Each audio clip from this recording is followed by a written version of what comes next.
Paulina Harry, bonjour, vous êtes fondatrice de MyCV Factory et auteure de l'ouvrage 100 modèles de CV, 100 modèles de lettres de motivation.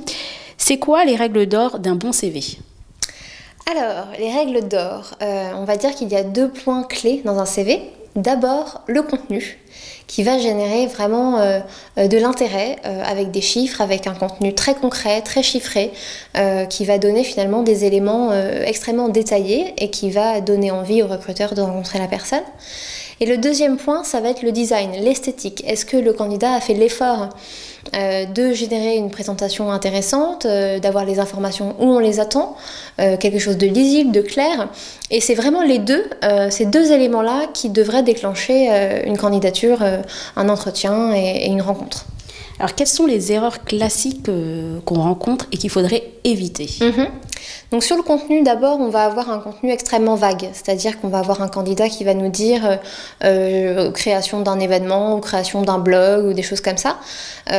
En l'état, ce n'est pas une information pertinente parce qu'on n'a pas assez de détails et beaucoup en fait ont déjà créé des événements, même à titre personnel d'ailleurs. Donc en fait, l'idée c'est toujours de donner du crédit en venant donner des chiffres et du concret. Voilà, management d'une équipe de quelques personnes ou alors participation à des rendez-vous de telle envergure. Enfin voilà, l'idée c'est toujours donner un peu de concret. Et après, toujours sur le contenu, on va dire que c'est un manque de un trop plein de détails sur les contacts. Par exemple, parfois je peux avoir 3 numéros de téléphone différents, alors ça perd un peu finalement l'intérêt, hein. L'idée c'est d'avoir une information clé. Si on commence à en mettre beaucoup trop, ça risque d'être compliqué. Alors en 3 mots, c'est quoi un bon CV?